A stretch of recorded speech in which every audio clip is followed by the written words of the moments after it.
I want to say right at the start that I'm sorry if I offend or get any Warhammer fans upset at me. But I wanted to put this video out there anyway because I'm sure there are plenty of others like me. I've always wanted to get into this series, but I've always been a little intimidated by it. Between the cost of collecting an entire army, having to paint models, and also having to bust out a measuring tape for each turn, I find it to be a little scary to get into. But deep down, I've always been intrigued by this universe. From its many different units and factions, its rich lore that spans literal thousands of years, and its combination of grimdark fantasy and sci-fi, there's a reason why Warhammer has become so popular in recent years. It is so popular that actor Henry Cavill and Amazon Studios are now working on adapting it into a streaming series, which I'm very much looking forward to. So when Warhammer 40k Space Marine 2 was announced, I figured this just might be the gateway drug that might get me to start sniffing blue model paints. Hi, my name is Jay, and welcome to Good Games Dude. Now, I've never played a Warhammer game before, never played the first Space Marine entry, and my knowledge of this series is very surface level. But whether or not you're in the same boat as me, or have been a fan of Warhammer for years now, I hope you come along with me for this ride as I share my experience of what it's like playing this game as a Warhammer newbie.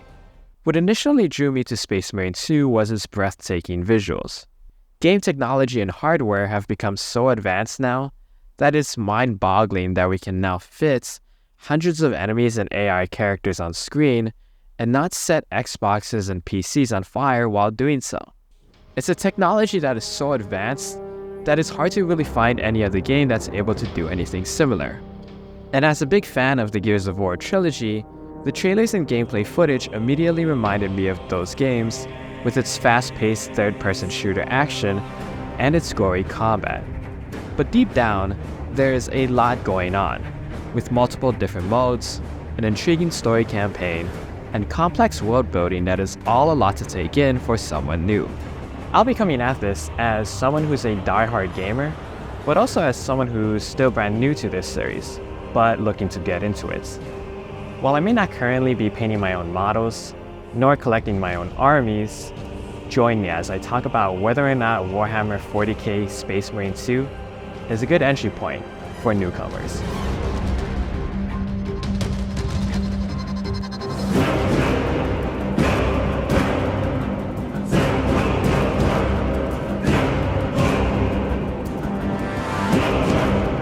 Let me just start by saying that this game is so cool. This game is so cool that when this game was released, Jack Nicholson got jealous. This game is so cool that it helped to jumpstart this year's La Nina. The developers and designers of the Warhammer franchise really said, you know, Space Marines are cool and all, but you know what will really make them cooler? An Inquisitor that wears a skull-faced helmet with glowing red eyes that also looks over your shoulder every second to make sure you're not committing arbitrary heresy. It's this kind of dark, gothic creativity and metal attitude of making everything so awesome that made this so fun to get into. Whether it be gawking at the tanks and their World War I inspired designs, getting lost in the religious overtones of the game's empire, or the ultra-militaristic speeches of its characters, all these elements draw in newcomers like me to get lost in it. Do we fear the Machinus? Loading up. Hammer at our door. No, sir! Damn right! For we are the Cadian Eighth, the most fearsome, tenacious, and relentless bloody men and women that ever crossed the stars! But let's start by talking about the game's story mode, its main single-player campaign. In Space Marine 2, the player takes on the role of Lieutenant Titus, an enhanced human serving the Imperium of Man, a galaxy-spanning empire and authority over most of humanity.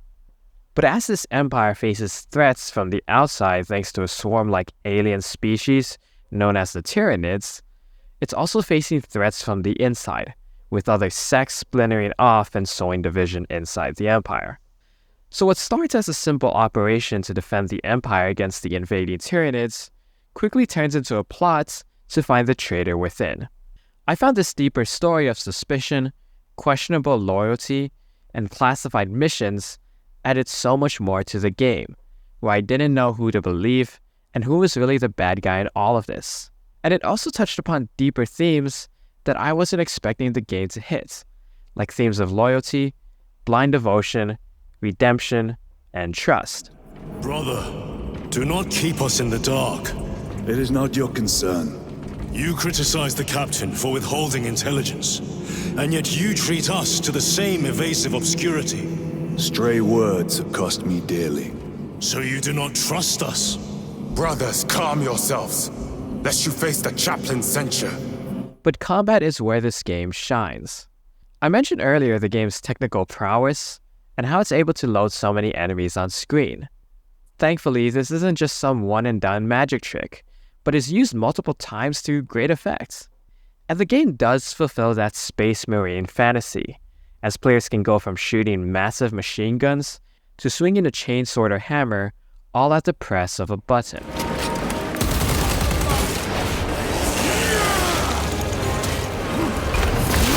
Space Marine 2 strikes that perfect balance of making the player feel powerful, while also giving them a challenge. Yes, you the player can pull off cool moves and brutal executions, but you still have to dodge, parry, and employ some strategy so that you don't get overwhelmed.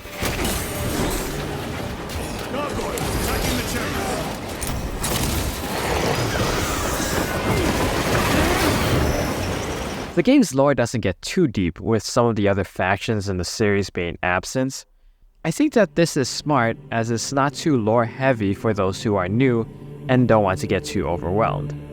But at the same time, I was hoping that the game would go deeper into the lore, including even more factions and armies. And I think that would help the game in one area as well: enemy types. The typical 3 to 5 enemy types you see in other shooters are all here: snipers, grunts, medics, etc. But I think if there was at least one more faction, that would help spice up the combat even more.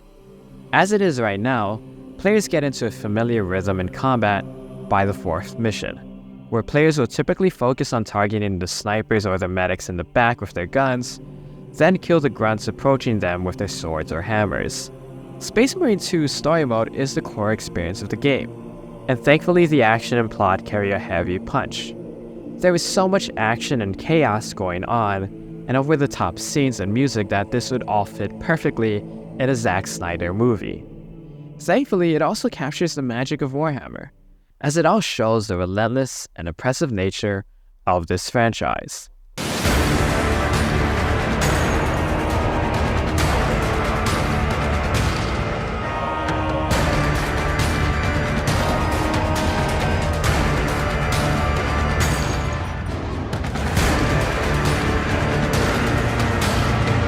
My biggest complaint about Space Marine 2, however, is it's a little short on content. The single-player campaign can be completed in about 8 hours, and while the campaign is a lot of fun and has a lot of great cinematic moments, once that campaign is over, the online multiplayer modes are also fairly short as well. Starting with the PvE mode, the player versus environment mode, it only consists of 6 missions, each of which can be completed in about 45 minutes. And these missions are only supplemental to the main campaign, adding little to the story and without many new story details or cinematics that make the campaign so cool. And it's a similar story with the PvP mode, player versus player. At the moment, there are currently only 3 maps and 3 game modes. I'll give these modes credit because they are fun. The stellar movement really comes alive in these modes, as players are given access to newer abilities like grappling hooks and jetpacks. In fact, all the different classes available in these online modes are great, like the sniper class, which can go invisible, and the bulwark class, which gains access to a shield. I'd love to play more of these multiplayer modes, especially the player versus player stuff, but loading up into the same 3 maps and 3 modes is tiring, especially with other games having maps and modes that number into the teens.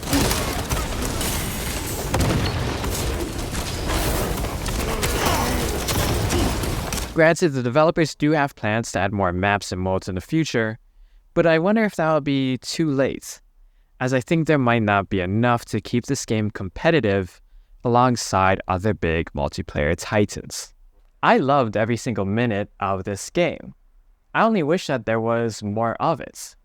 While the story has a lot of jaw-dropping set pieces and moments of intense action, once the story is over, there isn't a whole lot of other content that made me want to stick around. Even then, however, this game accomplished what it needed to, which was to convert casual onlookers into Ultramarines, ready to fight for the Emperor.